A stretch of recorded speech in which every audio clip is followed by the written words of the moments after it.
Since the 1950s, Seventh-day Adventists have become some of the most highly studied populations in the world. More than 140 scientific papers have been published, using tens of thousands of Seventh-day Adventists as subjects.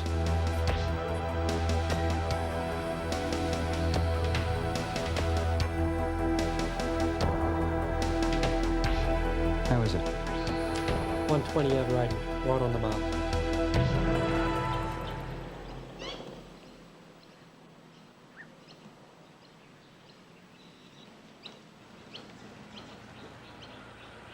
And the singular cause of all this attention, it's the discovery that the Seventh-day Adventist lifestyle leads to increases in life expectancy of 6 to 8 years and a dramatic reduction in premature death rates from all causes, including the two leading killers in Western society today, heart disease and cancer.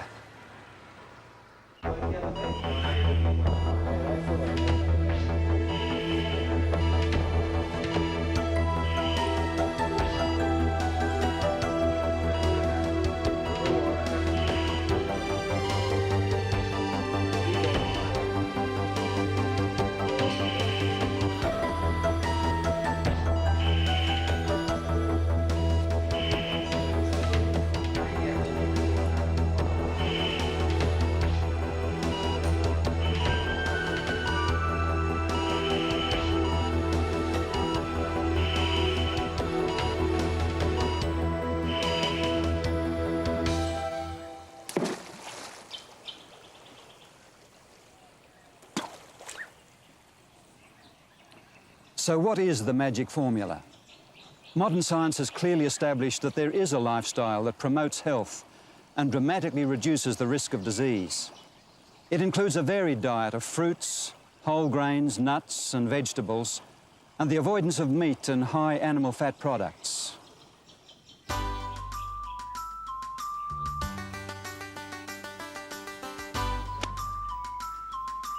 But equally important are adequate sleep, exercising in the open air, drinking plenty of water, and abstaining from the use of tobacco, alcohol, coffee, tea, and other drugs.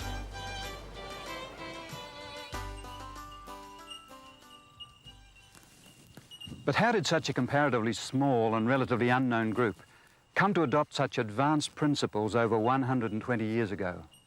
After all, midway through the 19th century, no one even understood the cause of disease. Proof for the germ theory was yet in the future. There were no X-rays, aspirin, antibiotics, or antihistamines. Diphtheria, yellow fever, typhoid, cholera, and smallpox flourished. Tuberculosis, known as the White Plague, was the leading cause of death in the urban northeast of America and was accepted as a form of divine affliction. Malarial fever, called the ague, was considered a normal condition of westbound settlers. But even more bizarre than the diseases themselves were their supposed cures. To relieve their patients' sufferings, physicians prescribed calomel, or chloride of mercury, strychnine, arsenic, mercury, saltpeter, opium, alcohol, and tobacco. Many physicians denied their patients water both internally and externally, while others performed amputation with anything but rust-free implements and without the benefits of anesthetics.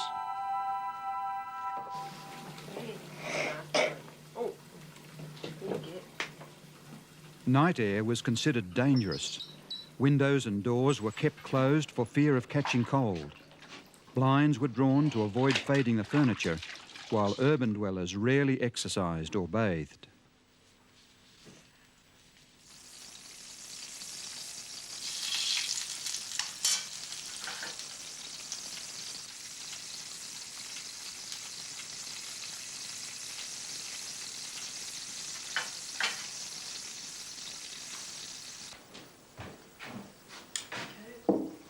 The typically heavy diet of the day was made up predominantly of meat filled with grease, hot with condiments, and washed down with tea and coffee.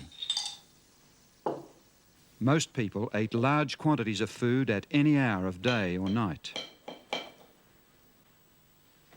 The use of tobacco was widespread. even being defended by many physicians as a stimulant to the lungs, and its smoke a cure for bronchitis.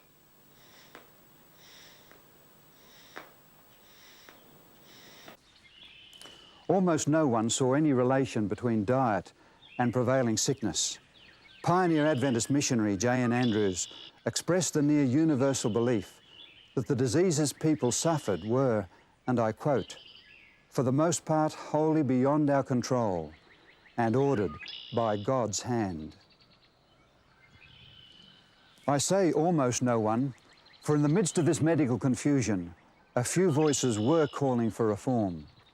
Men like Sylvester Graham, who became the leader of the American health movement of the 1830s. He called for a return to nature and natural methods of healing, and recommended a simple diet, including vegetarianism and especially whole wheat products. Food was to be prepared as free from spices and stimulants as possible. He also condemned tobacco, tea and coffee, alcoholic beverages, and the drugs commonly used in the medicines of the day. Though his reform crusade floundered within 10 years, others soon took it up with renewed enthusiasm. Hydrotherapy, that is healing with water, ice and steam, became popular in America under the leadership of doctors such as James Jackson and Russell Trawl. Both headed water cure institutions and promoted health reform, and both had close relationships with the pioneers of the fledgling Adventist Church.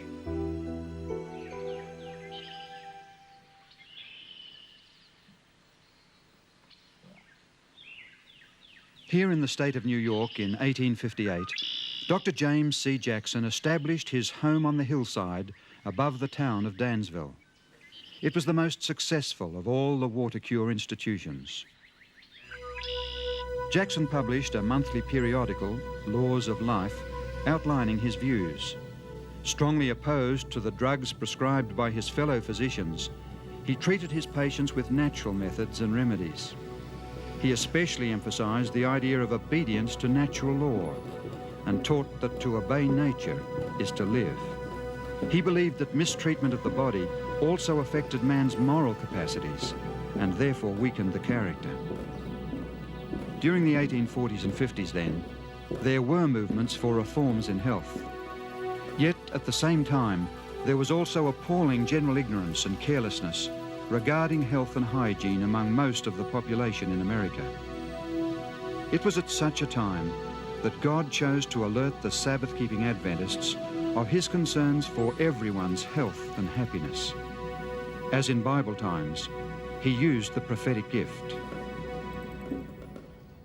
During the years 1844 to 1848, Ellen White received many visions, yet none dealt with principles of health. But in the autumn of 1848, she was shown not only that tobacco was injurious to the health, but that tea and coffee were also harmful. Long before science established the link between tobacco and fatal disease and pointed out the dangers of excessive coffee consumption, many members of the church began to alter their lifestyles in response to her appeals.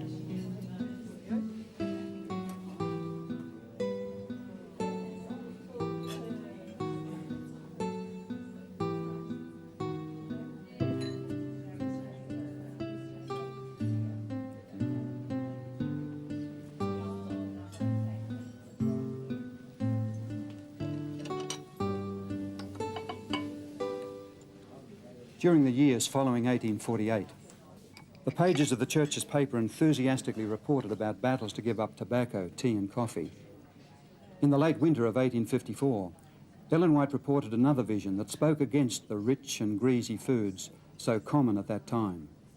She also urged people to take special care of their God-given health by observing strict cleanliness of person and surroundings. The town of Otsego is situated about half an hour's drive by car west of Battle Creek. Early in June 1863, James and Ellen White and a number of friends travelled to Otsego and came to this home, which belonged then to Aaron Hilliard. During the Friday evening family worship, Ellen White began to pray for her husband, who was then in poor health, and depressed about conditions in the church at Battle Creek. While praying, she was given a vision which was to make a most significant impact upon the Seventh-day Adventist Church and its message to the world. In her vision, Ellen White witnessed the role flesh foods have played in the decline of the human race from the time of Adam. Pig's flesh was denounced in particular, but all other kinds of meat were also blamed. The vision also spoke against the use of alcoholic drinks, spices, and rich desserts. Tobacco was described, and I quote, "a poison of the most deceitful and malignant kind." Remember, this was 100 years before the famous United States Surgeon General's report, Smoking and Health. You like milk? Yes. Got it all over your lip. Tea and coffee, she said, had effects similar to those of tobacco, but to a lesser degree. Eating too much even of good food and snacking between meals or just before bed were shown to be distinctly unhealthful. In the treatment of disease, she saw the terrible effects of the drugs of the day, arsenic, strychnine, calomel and others. She said that poisonous drugs could also cause birth defects, a fact tragically confirmed by later scientific studies.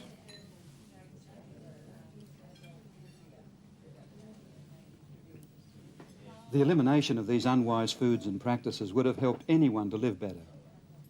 However, the vision not only corrected errors, but gave counsel on the positive side as well.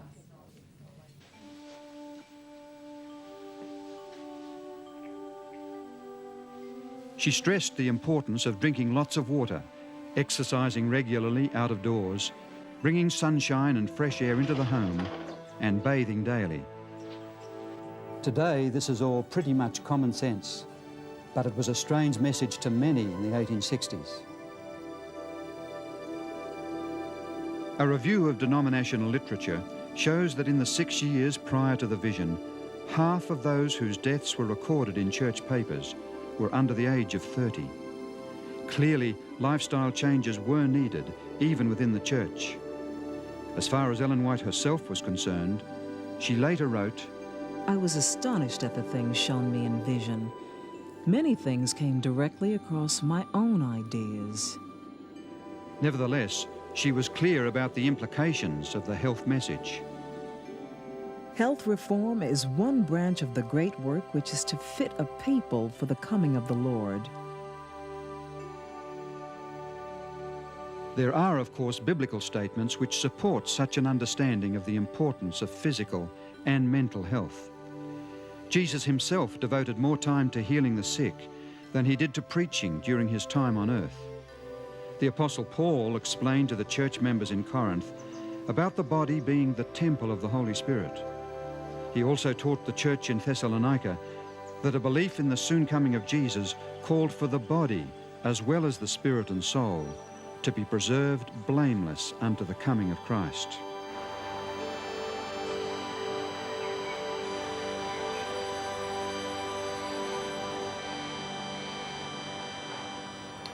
It's not difficult to see that Ellen White's concepts merely serve to magnify the biblical view that each person is accountable to God for the preservation of health.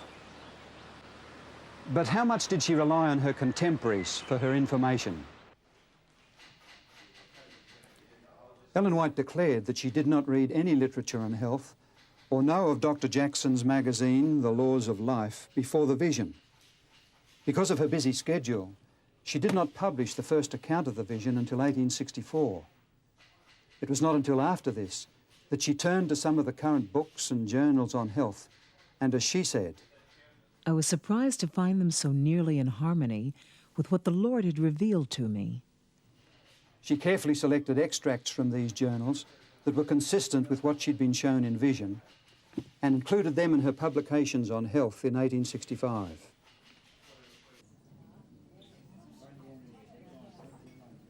During the years following 1863, more visions were given to Ellen White on the subject of health.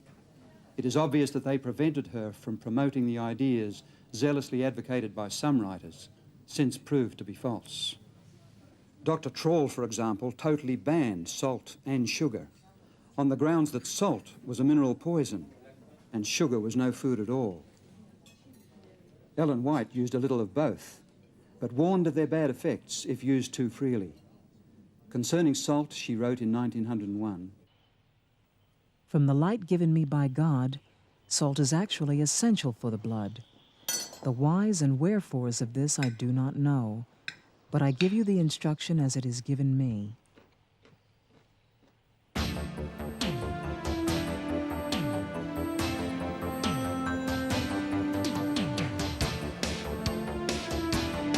Long before the effects of cholesterol were known, she wrote that olive oil was far preferable to animal oil or fat. She promoted a vegetarian diet, supplemented by a limited use of milk and eggs, long before science confirmed their health benefits. In fact, a vegetarian diet has been found to significantly improve the endurance of athletes. Her concern over refined foods and the use of too much sugar has been amply confirmed by scientific research. And what are the benefits of walking and other exercise in the open air, of water, sunshine, adequate recreation and rest that she so strongly advocated? Who would deny them today? But in Ellen White's day, her messages were not without opposition. Contrary to the medical opinion of her time, she advanced the importance of the function of the mind in the healing process. Today, the science of psychosomatics recognises the vital role the mind plays in conquering disease. So you really don't want to perhaps face work or wherever it happens to be? In June 1982, a joint report was issued by the American Academy of Sciences and the National Research Council entitled Diet, Nutrition and Cancer. It concluded that by making certain changes of diet, a person may substantially reduce the risk of contracting cancer. Reforms suggested include eating largely of fruits, grains and vegetables, and reducing the consumption of fats, salt, sugar and alcohol. Apart from Ellen White's call for total abstinence from alcoholic beverages, this report does not depart in any significant detail from what she herself wrote more than a century before. But what of her own health?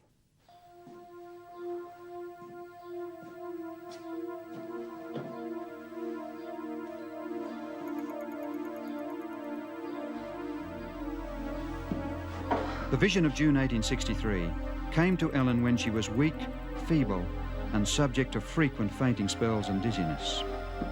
She suffered throughout her life from heart disease and had been paralysed 5 times before 1870. She described herself as a great meat eater and that bread was especially distasteful to her. But she accepted the instruction given her and after 1863 radically changed her lifestyle and diet. As a result, her former faintness and dizziness left her permanently and her health began to improve.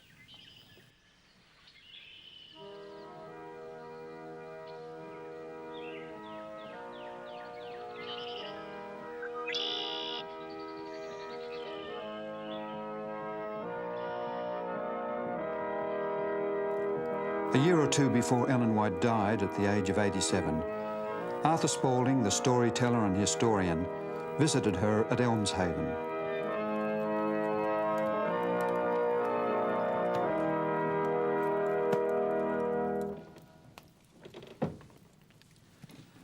After family worship here in the parlour, she moved outside to the hall and with her brisk light step approached the stairway. Arthur Spaulding offered to assist her up the stairs, but she replied, Oh no, thank you. I am very able to climb the stairs by myself. Why, I am as spry as when I was a girl. As when I was a girl, I should say not. When I was a girl, I was ill and weak and in wretched health. But now the Lord has made me well and strong, and I am better, much better than when I was a girl. Toward the end of his career, Dr. Clive Mackay, Professor of Nutrition at Cornell University, New York, was introduced to Ellen White's writings on food and nutrition. He was deeply impressed and was particularly intrigued by the question of the sources of her information.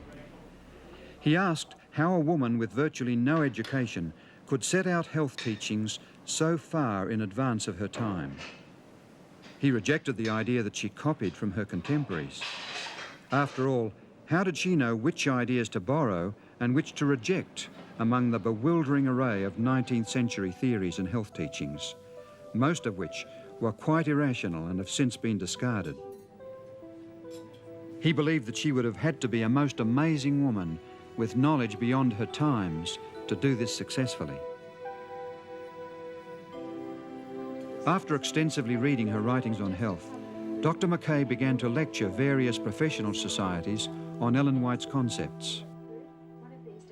I am impressed with the correctness of her teachings in the light of modern nutritional science, in spite of the fact that her works were written long before the advent of modern scientific nutrition. No better overall guide is available today. By 1865, the Adventist Church had reached a membership of some 4,000. Though it possessed little wealth, it had been reminded in the vision of 1863 that it had a sacred duty to alert others with regard to their health. But how was the church to accomplish this goal?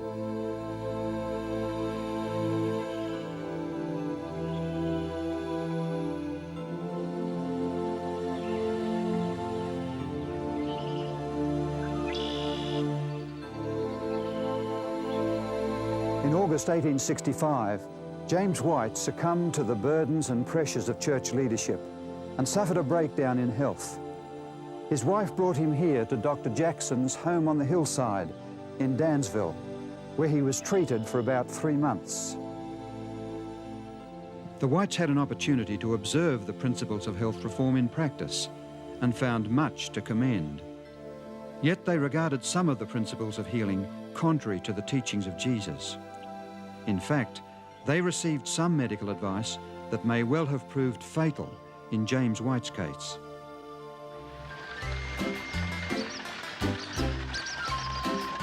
In December, Ellen decided to remove her husband from the Dansville institution, and they journeyed to Rochester in western New York State.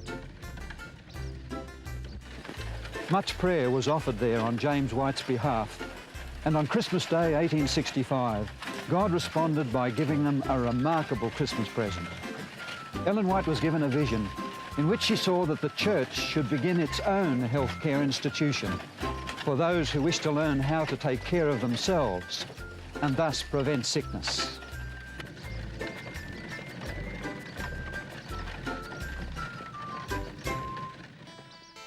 In the following year, a remodeled old house was purchased in the west end of Battle Creek, Michigan, then a flourishing manufacturing town with a population of 5,000.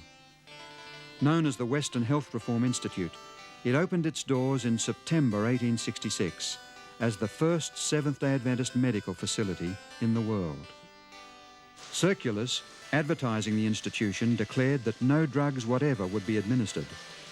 Natural methods of healing such as water, air, light, heat, food, sleep, rest, recreation, etc.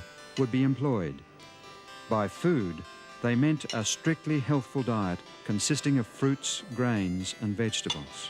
In 1875, Dr. John Harvey Kellogg, a recent graduate from America's prestigious Bellevue Hospital Medical College in New York, joined the staff of the Institute. He had been encouraged and financially supported in his medical training by the Whites. In the following year, at the age of 24, he was appointed medical superintendent of the Institute, a position he retained for the next 67 years. In 1877, the Institute became the Battle Creek Medical and Surgical Sanitarium. It was the same year that Louis Pasteur presented his germ theory to the French Academy of Sciences. The face of medicine was about to experience change, and Dr. Kellogg would play a major role. As the reputation of the sanitarium spread, its buildings were considerably enlarged, and by 1885 it was the largest institution of its kind in the world. During the late 1890s, its staff numbered nearly 1,000. Kellogg became widely known as administrator, physician, surgeon, author, lecturer, inventor, and food manufacturer. He kept abreast of all the latest developments in medical knowledge by extensive reading and travelling to Europe to study under the leading physicians there. He was the author of nearly 50 books with a circulation of over 1 million copies. Some were the first authoritative scientific works ever published in America in their respective fields. He founded a medical college and during his lifetime performed more than 22,000 operations, the last when he was 88 years old. His surgical operations were so neat that the Kellogg scar became a trademark. He conducted over 5,000 public lectures to hundreds of thousands of Americans. Dressed in white, he spoke regularly in the sanitarium on the latest medical progress and the system of healthful living he spent his life promoting. He invented many types of apparatus for the treatment of the sick, including this mechanical horse. President Coolidge used one for daily exercise at the White House.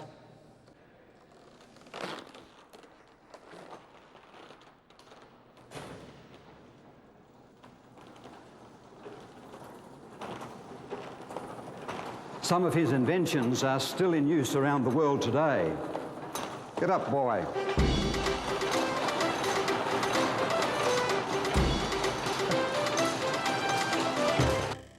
Kellogg also developed scores of health foods, including cornflakes, which changed the breakfast habits of millions. After the disastrous fire which destroyed the sanitarium in 1902, Kellogg determined to rebuild bigger and better, although this was contrary to the advice of Ellen White and other church leaders. His new sanitarium still stands in Battle Creek today, but is now owned by the United States government.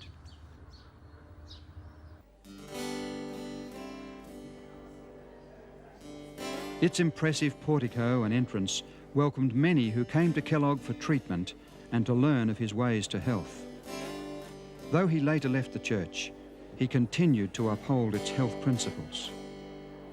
Famous visitors during the more than 60 years of his superintendency included industrialist and financier John D. Rockefeller Jr., author George Bernard Shaw, inventor Thomas Edison, Soviet writer Leo Tolstoy, explorer to the polar region Raoul Amundsen, the first woman to fly solo across the Atlantic, Amelia Earhart, and President William Howard Taft, who registered as patient number 100,000. In 1891, Kellogg was asked how the Battle Creek Sanitarium was able to keep 5 years ahead of the rest of the medical profession. Kellogg replied that if something new was advocated, he instantly adopted it if it agreed with the philosophy and principles of health promoted by Ellen White.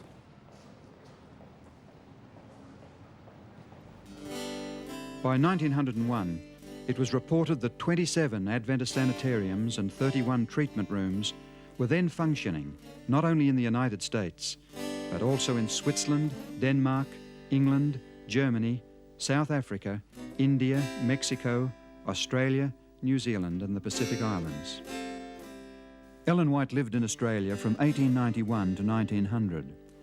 During her stay, she encouraged the establishment of treatment rooms that were operated initially in the Sydney suburb of Ashfield by 2 nurses who had trained at Battle Creek.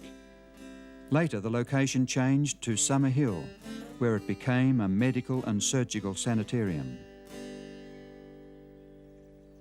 In July 1899, Ellen White called for the building of a sanitarium away from the centre of Sydney that would uphold spiritual values and sound principles of physical and mental healing.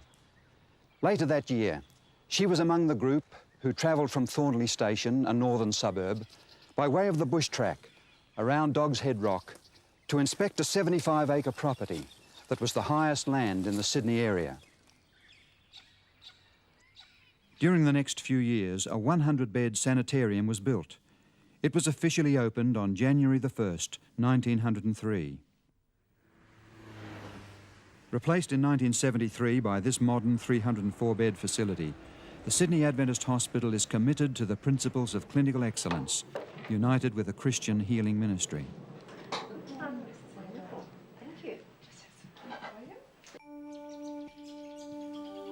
Writing from her home in California in 1905, Ellen White urged establishing more sanitariums in Australia, particularly near Melbourne.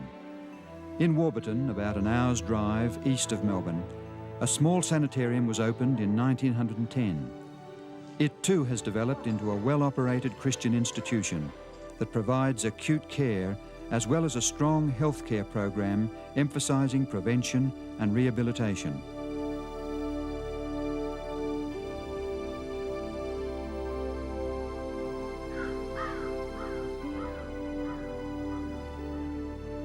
It was in Southern California, however, that Ellen White was to most noticeably influence the church's developing Christian healing ministry. She lived here in her home, Elmshaven, in Northern California, for the last 15 years of her life. During that time, she was given many night visions concerning the work of the church. In one such vision in 1902, God revealed to her that in Southern California, there were unoccupied properties in the country suitable for sanitarium purposes and for sale at a price far below the original cost. Not long after this, a 3-story building on beautifully landscaped grounds in Paradise Valley near San Diego became available for sale. It had been used as a sanitarium and originally cost $25,000, but was now being offered for $12,000 because of lack of water. Negotiations followed for some 18 months until in 1904 the price was lowered to $4,000, far below the original cost, just as Ellen White had predicted. After the property had been purchased, she secured the services of an Adventist well driller, Salem Hamilton. Mr. Hamilton. Ma'am, we've reached 98 feet. Do you realize that it's 10 stories down? Mm-hmm. And we found nothing but dry dirt and sand. Are you sure the Lord wants you to buy this place? I certainly am, Mr. Hamilton. 3 times I was shown in vision that we should secure this property. Well, that's good enough for me, I guess. The Lord wouldn't give us an elephant without providing water for it to drink, would he, ma'am?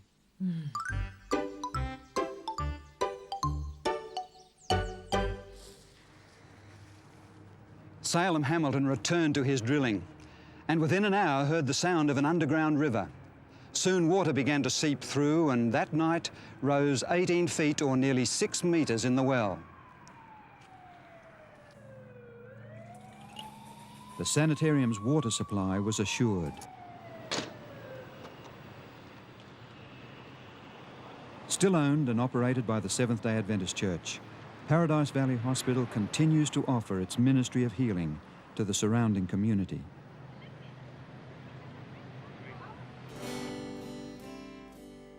In April 1904, Ellen White urged that a sanitarium should be secured and operated near Los Angeles in some rural district. In Glendale, a suburb of Los Angeles, a 3-story building on 5 acres of land, representing an initial investment of $50,000, was offered to the church for $26,000. In 1904, it was purchased for $12,000, far below the original cost. After its purchase, Ellen White challenged its managers with the words, Spiritual as well as physical healing is to be brought to those who come for healing. words that still motivate the operation of the hospital today.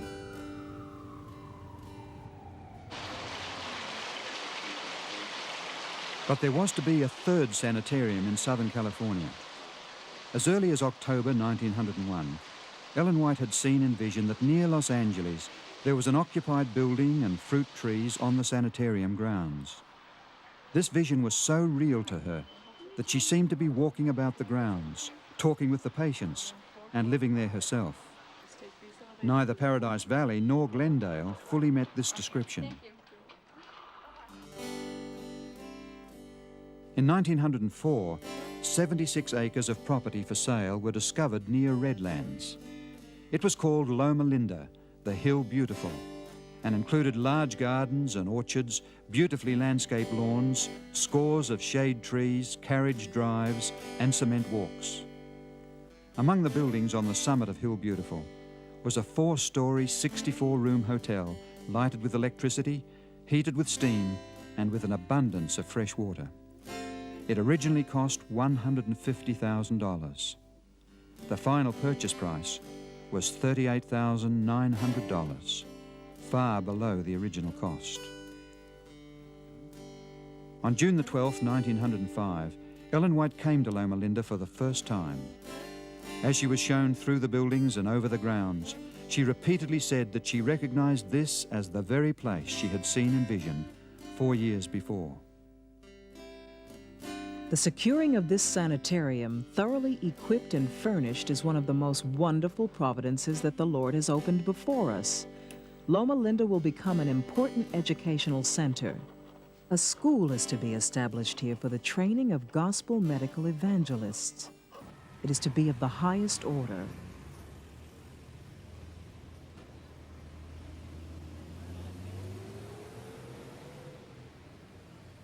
Those who founded it had little money, but they possessed a fortune in faith, faith in God and in His power to bring health and hope to the suffering. Today, as Loma Linda University, it operates as one of the largest schools of medicine in the Western United States and is at the forefront of medical knowledge and research. This proton accelerator, developed for the treatment of cancer, is the first of its kind in the world. Along with the hundreds of other Seventh-day Adventist healthcare institutions around the world, the goal of Loma Linda Medical Center is not just to make men and women well physically, but through a ministry of Christ-like compassion and selfless service, to bring them into spiritual healing and into union with God and prepared for the soon coming of Christ. Such a goal reflects the overruling purpose of the Seventh-day Adventist healthcare program as revealed to the Church through the prophetic gift bestowed upon Ellen White. That purpose involves much more than adopting a vegetarian diet or choosing not to smoke or drink alcohol. It is concerned not only with the cure of disease, but also its prevention. Its example and motivation come from the infinite love of Jesus, the divine Good Samaritan, who came to a world of sickness, pain and death to bring healing, physical, mental and spiritual. Today, he bids us to follow in his steps.